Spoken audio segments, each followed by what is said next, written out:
여러분 안녕하십니까? 1월 14일 10시 뉴스입니다. 첫 소식입니다. 통합진보당과 경기진보연대가 최근 발생한 진보단체 간부 미행 사건과 관련해 국정원 책임자 처벌과 진상규명을 촉구했습니다. 진보당과 경기진보연대는 어제 국회 정론관에서 기자회견을 열고 민간인에 대한 불법적인 사찰과 미행 행위를 은폐 왜곡하며 피해자에게 이찬 인권 유린을 가하는 국정원을 강력히 규탄한다며 이같이 밝혔습니다. 이들은 국정원이 처음 불법 미행을 하다 발각됐을 때는 이를 부인하다가 이제는 오히려 민간인에 대한 미행이 정당한 공무였다고 우기고 있다며 미행을 정당한 공무로 인정하는 영장은 어디에도 없다고 비판했습니다. 그러면서 이처럼 불법적인 미행을 정당한 공무라고 주장하는 것은 국정원 스스로가 법도 무시하는 초법적 기관이라고 주장하는 것이라고 지적했습니다. 또한 이들은 국정원이 발부받았다고 밝힌 영장의 종류는 무엇인지, 영장을 발부받은 시점은 언제인지, 영장에 적시된 활동 내용과 범위는 무엇인지에 대해 낱낱이 밝혀야 한다고 목소리를 높였습니다. 기자회견에 참석한 진보당 이상규 의원은 국정원이 대선 전에도 수십 개의 아이디로 선거 관련 댓글 작업을 했던 정황이 포착된 사실을 지적하며 박근혜 정권이 정부 기관의 민간인 사찰과 정당 탄압을 묵과한다면 국민적 저항에 직면할 수밖에 없을 것이라고 경고했습니다.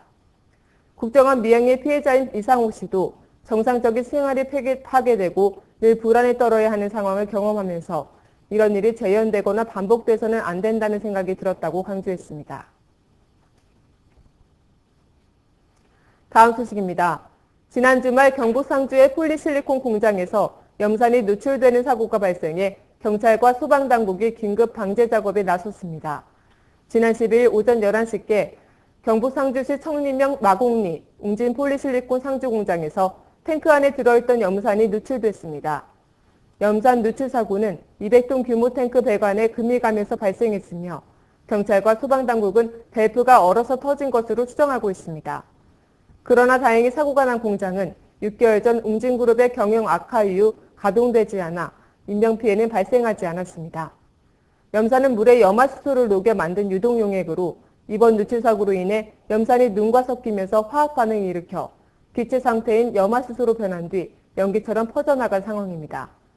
하지만 대구지방환경청 관계자는 누출된 양이 많지 않아 아직 위험하지 않은 것으로 파악하고 있다며 오염도 조사 여부도 현재 결정되지 않았다고 말했습니다. 현재 경찰과 소방당국은 외부인의 출입을 통제한 채 염화수소 방제 작업을 벌이는 중입니다. 소방당국은 염산이 계속 새 나오고 있기 때문에 탱크 안에 남아있는 액체를 폐기 처리장으로 옮기는 작업을 벌이고 있는 것으로 알려졌습니다.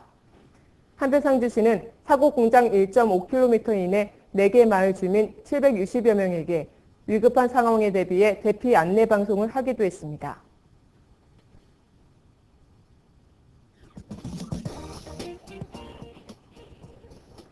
단신입니다. 민주통합당이 어제 외부 인사를 제외한 7명의 비상대책위원 추가 인선을 마쳤습니다. 이로써 민주당 비대위는 일단 문희상 비대위원장과 박희춘 원내대표를 비롯한 9명으로 꾸려지게 됐습니다. 비대위원회는 부천 원미을 지역의 서른 의원, 광주 관상갑 지역의 김동철 의원, 인천 부평갑 지역의 문병호 의원, 배재정 비대의원, 서울 중랑의 지역의 박홍근 의원 등 원내 인사 5명과 이용득 전 최고위원, 오준기 경북도당 위원 등 원외이사 2명이 선임됐습니다. 이들은 대선 패배 후 당을 수습하고 차기 지도부를 선출하는 전당대회 전까지 당을 이끌게 됩니다.